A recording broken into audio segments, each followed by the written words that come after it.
Hello there guys, welcome back to Younes Talks Football, welcome back to a brand new video. I hope all of you are doing well today, as this is video number dos out of two, however you want to say it. Two videos today. The first one, if you haven't seen it, is a must watch. Why? Because we've been forced, actually not forced, they're trying to force us into this title race. And I thought it'd be a good idea to actually go into this title race, see who is in this title race, and who's looking like they're going to be most likely coming out of it as champions. As well as that, all the other teams and why they won't. Make sure you go and have a look right here at that video if you haven't done so already, and let me know your comments on there too, because I do want to hear from you in regards to where your headspace is at right now when it comes to the title race and who's actually going to go all the way. On top of that, make sure that you hit the subscribe button, notification bell on for all uploads. That way you are notified. And don't forget to check out all the socials, the channel ones and the personal ones, both all in the description. Make sure you give us a follow. Much appreciated. Let's get cracking. Let's get cracking. What's crack-a-lacking? Let's get into this. Starting off at what used to be Chelsea but is now Arsenal. Sterling has no plans to cut short his loan move in January and wants to stay at Arsenal. Beautiful. Beautiful, right? And that's come from The Standard. That's come from Simon Collins at The Standard. This is obviously, before we get the banter kicking off, this is obviously to do with the loan move only. I mean, Sterling, is he going to come back to Chelsea in January? Well, he wants to stay up until the end of the season. He wants to stay at Arsenal. Cool. So do we. Here's the thing. When it comes to Sterling, I am very patiently, no rush, just as long as it's a guarantee, waiting for a beautiful club statement from Arsenal Football Club.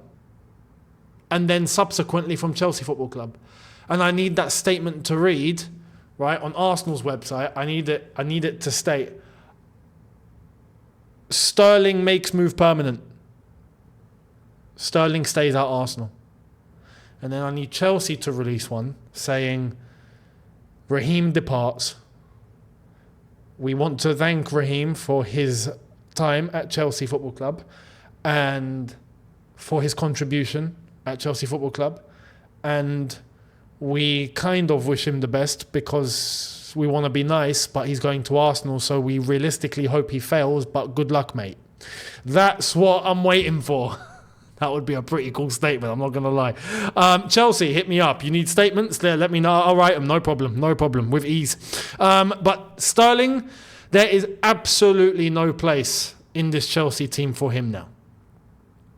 And I have to be honest, it's a testament to how we've actually recruited in this area. And it is also a testament to the players that are playing who are actually setting levels on our wings right now. Whether that is Sterling, I was meant to say Sancho. I'm not going to edit that out because clearly this guy was living in my head rent-free for the last 2 years. Sterling was such a... look, let's be honest. He gave us a couple of good moments, but that's probably it. The rest was all frustration. And Arsenal are now trying to figure it out for themselves. And we're now starting to see the similar patterns, right? But testament to Sancho, who's been playing really, really well. Testament to Pedro Neto, who came in and is doing well too. And testament to Madueke, who, despite the shooting issue, everything else he does is pretty good. So I know some people are going to say, what about Mudryk? Listen, Mudryk's not even being mentioned by Maresca. If I'm being honest, I think he's going to be the first casualty here. In this, let's say, new Maresca Chelsea, I think Mudryk's going to be the first one that is going to get chopped. But we'll see. We don't know. We'll see. But with Sterling, only now Arsenal fans are starting to, I think, realise, kind of. I don't know. Actually, I'll take that back. Some are realising. Not all. Some are realising that, you know what? Yeah, he started off a little bit bright. and then it fell off, and now they're just waiting for something to happen and nothing's happening, so now they're starting to get a bit worried when we actually made it clear to them, right?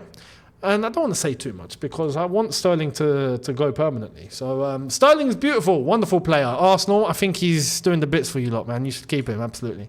And look, when it comes to someone like Kai Havertz, right, where he does, in glimpses, show what he can do. It's funny because some people are trying to paint it out that Chelsea fans made Havertz look like he was utter rubbish. No, he's not utter rubbish. We just didn't find a position for him. It just fizzled. And the same's happening at Arsenal. They're trying to... apparently they figured it out, what position he plays. Then they started playing him up front. And now they're facing the same issues that we had. We tried to warn them, but they didn't want to listen. And the same goes for Sterling. But I don't want to say that too soon, even though I kind of just did. But just I hope Chelsea fans are watching. We need Sterling to go. So that's the latest. Sterling definitely looking like he's going to stay for the rest of the season. Cool. When it comes to the summer, Arsenal, pull the trigger and pay up, please.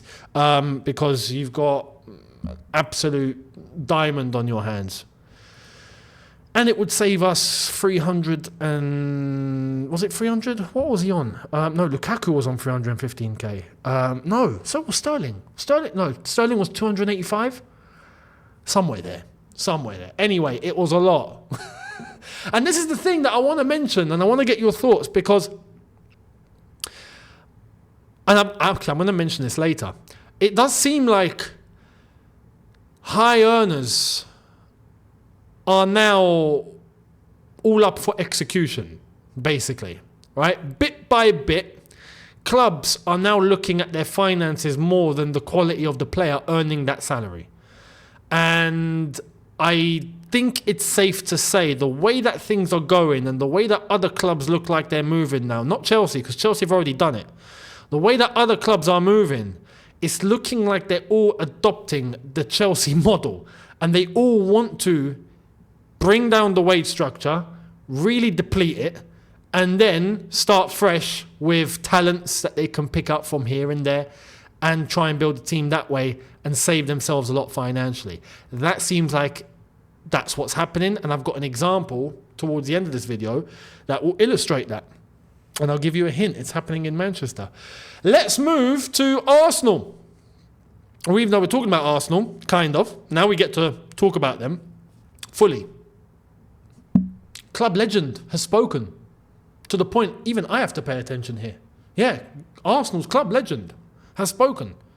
So let's pay attention to what he's got to say. Here's none other, Mr. Thierry Henry. A lot of things need to change at Arsenal in order to win the Premier League. When I see Liverpool play, it looks like they're trying to win it. I see other teams, they're saying, let's not lose it. You see, it's not my club legend saying that. Arsenal fans, it's yours. I didn't say it. But what I will say is Mr. Thierry Henry,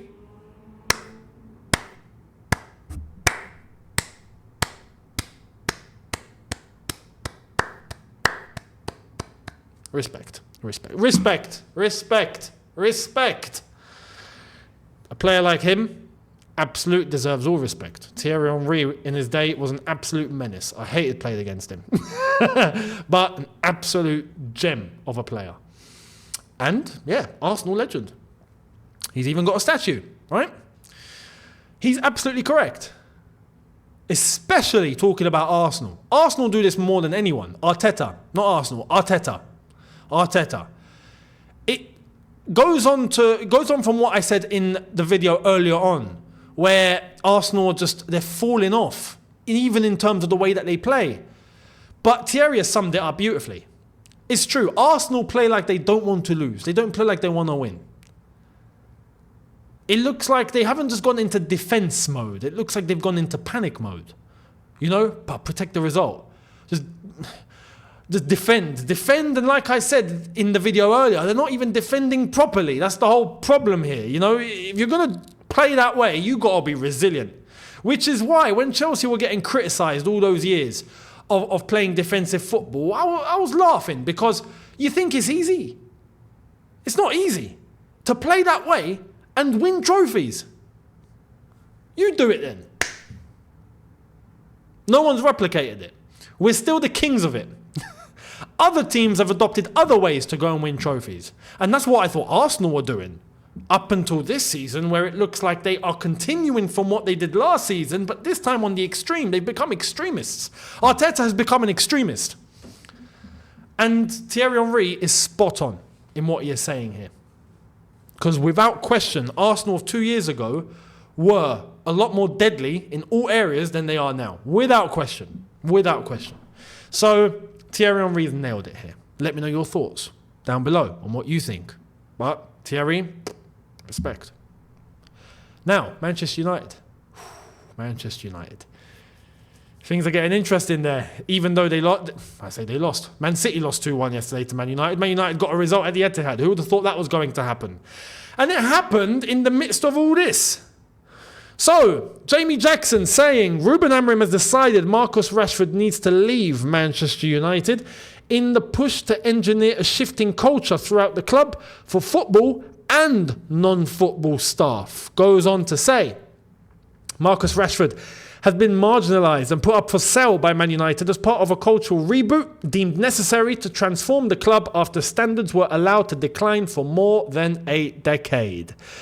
This comes off the back, right, of what went down yesterday, not just in terms of the result, but even what happened before the game. What happened before the game? The lineup. Now, I'm going to come to that in a bit. Hold that thought. But with Rashford, this is an example of a player who's not in favour at all with Amorim or the club at the moment, and is one of the highest earners. If I'm not mistaken, he is the highest earner at Manchester United right now. If I'm not mistaken, I'm trying to think of other players here. It's Man United, I don't know, maybe Harry Maguire is at this point. But anyway, Rashford, high earner. Yeah, United are going to save money here. And to be fair, yeah, Rashford is right now of no use. That's just the truth. So that's another example. Like I mentioned with Sterling earlier on. Man United are the first club that are looking like they want to try and head in the same direction as Chelsea have done in regards to squad transformation. Bringing in young players, low wages, but at the same time, looking at the highest earners and going, are you really worth it? Now, I'm not for just chop all the high earners. No. If a player is worth it and they bring a certain level, absolutely. I'll give you an example. Now, with Chelsea, if Cole Palmer was on 290 grand a week, I'd have no problem. Personally, I have no issue with that whatsoever. Right? But with Man United, with a Rashford right now, it's a waste. Now, can Rashford go elsewhere and do better? I'm not so sure. I look at Rashford and I think of Theo Walcott. Do you remember Theo Walcott? Mr. Stagnation. Was going up, and then just flatline, straight. It stopped. It just stopped. Rashford, similar situation here. He was heading into one certain direction and then stopped. And that's a common thing here in England. I think when players get hyped to a point where they get hyped to the level that they're not actually at yet. I don't know if it's a case of the player thinking he's made it or not. Stagnation happens. It's crazy. And you get a few that just keep improving, of course. Wayne Rooney was an example. I mean, there's loads of examples, right? But Rashford, for me, he reminds me of Theo Walcott. And United are looking like they're going to get him chopped now. So it's good for United, good for Amorim, I think. And it's good for Rashford as well. I think it's a bit of liberation. Where does he go next? That's going to be the factor. And no, I would not have him at Chelsea. Like I said, I think he stagnated. I wouldn't take him. No. And I think he would require a lot of money. So, no. But that's that. Now, going back to the leak. I mentioned the lineup.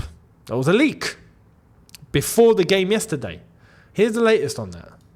Ruben Amorim was unhappy about Man United's starting lineup being leaked for the game against Man City because he felt that it could undermine his team's chances of victory. And they still won. This is something I forgot to mention in the review that I gave you guys yesterday for Man City, Man United. The lineup was released 24 hours before. I saw it. We all saw it. Everyone saw it. It was Sam Luckhurst who got it out there, right? From who? God knows. Who's the leaker? Who's the one that has got it out? I don't know. But 24 hours before kickoff, Sam Luckhurst, through a source, I don't know, put out the lineup. This is the lineup for tomorrow. And then when the lineup came out, it was exactly the same, even in the same order of players. And United still won. Man City, I don't know. That doesn't just look bad on you. That looks disgraceful on Man City. How Man City have lost to 12th placed Man United team who had the lineup come out 24 hours in advance, and City still couldn't get the job done. It's insane. Football is footballing. Football is footballing. Unbelievable. But who are the ones, or who is the one leaking this information out? Who is it? There was rumours about Rashford. We don't know. There was rumours about Diallo. I mean, he looks very happy. Would he really be leaking it? I don't know. Before all of this, remember Mason Mount? Is it him? Well, we now know at Chelsea there was something coming out of Mason's end. So that's that. Did not sound right. But with another player that's come up recently is Garnacho. Could it be him? We don't know. We don't know.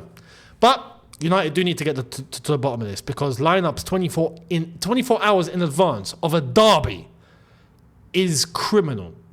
Criminal.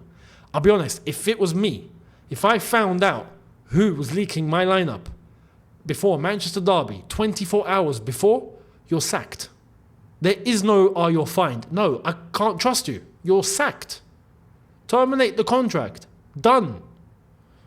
Or you're omitted. We're getting rid of you in January. If it means, legal issues and all of that, cool, no problem. You're banned. And listen, you can come to training, but you're going to train the under-21s, and then in January you're gone. End of story. Because it's a breach of trust. So, unbelievable. But we'll see what happens. Can Amorim get things steady? Time will tell. What's crazy, I saw this yesterday, the Big Six mentioned this, and big up to them, because when they said this, I was like, oh my God, it's true. Ten Hag was right. All eras do come to an end. The only thing is, his came before Man City. But he's right. The era at Man City has actually come to an end. It's unreal. Ten Hag was actually right. But, he martyred for the cause. He had to die first. Unreal. Football is footballing. This is what I'm saying. Football is footballing. Some of the storylines here, some of the way things have happened is just unreal. Entertaining, this, to say the least. To end, Liverpool fans, step to the stand, please. We've got something about you. And don't worry, it's a good thing. Here it is. Breaking: Adidas Liverpool 25-26 home kit leaked. No more Nike. Or Nike, like I mentioned a couple of videos ago. But look at that kit. It's the remontada of the 2007 Adidas kits, if you remember. Chelsea had one. Liverpool had it. We played them in that Champions League semi-final. We obviously played them in the league that year too. But if you remember, we both had this style. The same shirt where Drogba scored in the FA Cup final that year. Yeah? But this is, I have to bring it back on screen. This is a beautiful kit. I know I don't like Liverpool, but what a kit that is. And as Adidas just... I miss Adidas. I really do. I think it's a great kit. Overall, I think it's a great kit. And it brings back that 2007 touch. For me, personally, that 2007 kit was my favourite. That's why I look at this and I feel it. I feel it immediately. Liverpool have done themselves justice here. If Chelsea could do the same, oh man. Listen, Chelsea, look, if we had this, you'd find me first in line at the megastore. I'd fly from Dubai to London to go and buy the shirt. But we're not going to do that. So Nike, or Nike, however you want to pronounce it, right? Please step up. Please step up for once. We spoke about the kits that were rumoured a few days ago, and they look good. Don't bottle it, is all I'm going to say. So, let me know your thoughts down below. Much appreciated. Do not forget to hit the subscribe button, hit the notification bell, as well as all the socials. Links are in the description. They're all on screen right now, so make sure you're following. Much appreciated. And tomorrow will be normal day. Wednesday is going to be preview day for Chelsea versus Ireland's finest, Shamrock Rovers. Looking forward to that. So I'll see you tomorrow. In a bit, people. Look after yourselves. Take care. And peace.